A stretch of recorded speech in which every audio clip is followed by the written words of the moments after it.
Hey Jurgen, nice to see you. A bit of a frustrating afternoon in the end. How do you reflect on that performance?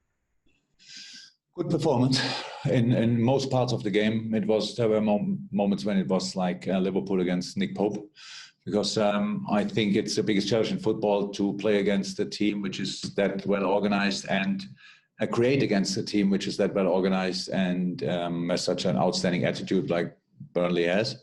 But we created super chances. So, but there was always one guy who wanted to deny us, and it was Nick Pope. But that was the problem then pretty much of the game, because for different reasons, this result left the door open for Burnley. And so it was always clear they had corners where Ali was really under pressure from 3-4 players around, and then free kicks on top of that. Not too many, but some. And it was clear that they want to have these situations. When they had them, it was always a threat. Apart from that, in the game, how I said, we really did well. We should have scored more often, didn't do that. So I'm fine with the performance for 80 minutes, I would say. More than fine, because it was probably one of the best games we played against Burnley, but we didn't score. And that's why we only got a point. And I just want to get your view on a couple of the incidents as well. I saw you talking to the ref after the game. There was that challenge on Andy Robertson, and there was also the build-up to Burnley's equaliser from a free kick given for offside, which wasn't offside. Just your view on those incidents.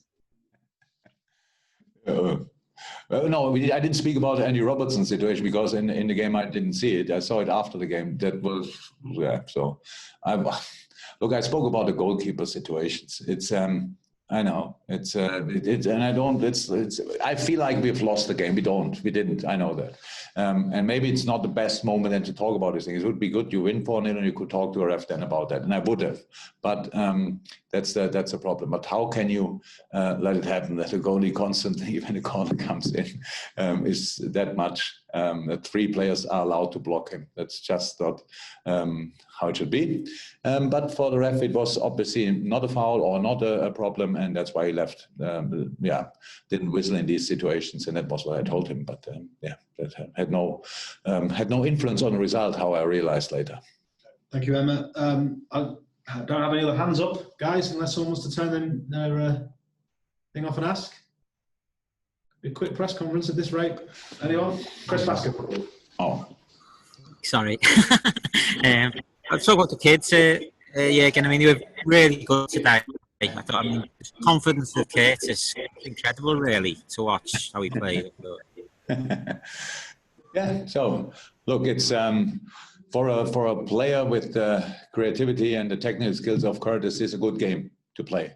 If the boys around him create these moments where Curtis can then really use these skills, turn, good orientation. Our style of play suits him so that he really can make can be quite impressive. I know that. But a lot of steps to go for him, obviously, but it was a good game, that's true. It's much more difficult than for Nico to play on that side against a team who is pretty much there for counter-attack and set pieces. But he did really well as well. So it was it was good, just good. So how I said, the game was a really good game, and they were all responsible for that. Then in the end, it was just a draw, and I can really not deny that it feels completely like we've lost the game, because we should have scored more often, and but we didn't, and that's our fault and nobody else's fault, and that's why it's 1-1. Okay, thank you. Joe Bernstein next, and then Carl Markham and Dave Maddock. Joe Bernstein. Yeah, Jurgen, it's a freak that Roberto Firmino hasn't scored at Anfield this season, but how long does it go on before it becomes a real psychological problem for him? It is not it cannot become a psychological problem, because Bobby played today an outstanding game and we don't judge him. So I hope he will not read your newspaper if you make a story of it, because we just don't think about it. It's not important who scores. Bobby, we need Bobby for other things. We need Bobby in exactly the spaces where he was today. We need him as a link up for all the other things. We only have chances in other positions because Bobby plays the way he plays, and he will score. There's absolutely no doubt about it. And we are not worried at all about that, because he played an outstanding game today, and was involved in so many decisive situations. In the end, nobody really scored apart from Robbo with a header, which is pretty exceptional. So no, will not become a problem. Thank you. Carl Markham and Dave Maddock next. Carl. Hi, Jurgen. Mentioning Robbo there, the rest on Wednesday seems to do him good. He came out sort of rejuvenated today. It was almost back to his old self today.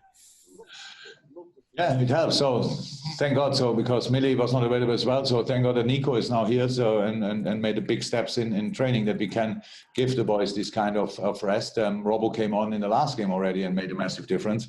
There were only 45 minutes pretty much, which we saved him. And so that was really good. And today, of course, it was really good as well. So yeah.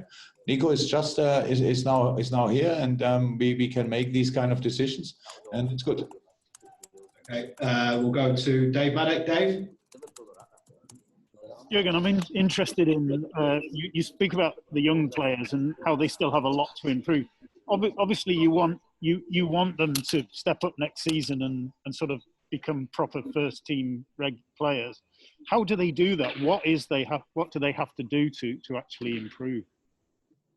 Nothing. Just train with us and get used to different situations. It's not that they have to now say, okay, you're left for this week or stuff like this. It's not about that. It's just getting used to the situations and the different situations in a Premier League football game, to the intensity, to the look. In a moment, it's if they make a mistake, then it's like, okay, but they are still young, and it's all true. And they are young and human beings. That makes it even more tricky.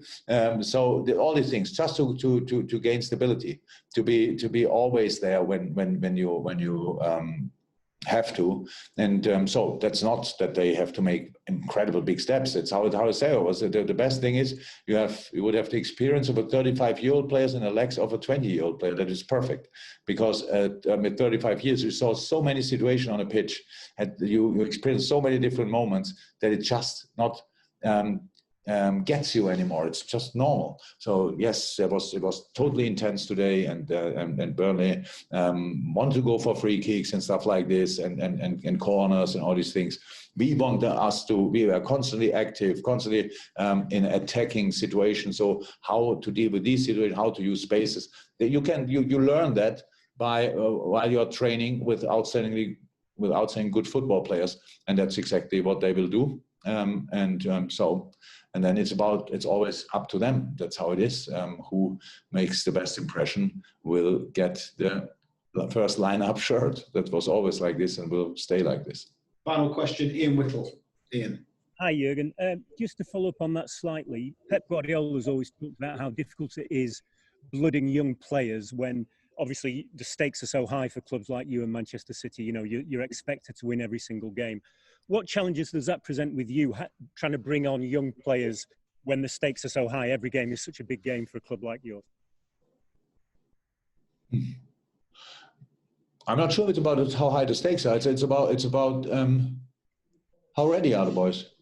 So I never thought really. I never made that comparison. We play for everything, and that's why you need to be in a specific age.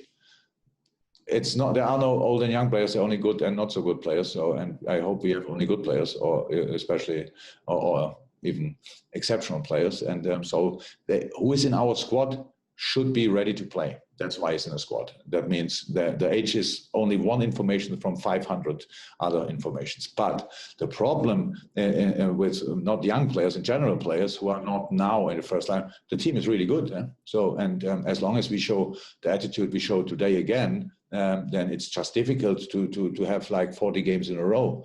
But young players have so much time in their hands that they really can improve and don't have the pressure, especially not from us, that it's if they use the time, then the future is beautiful for them.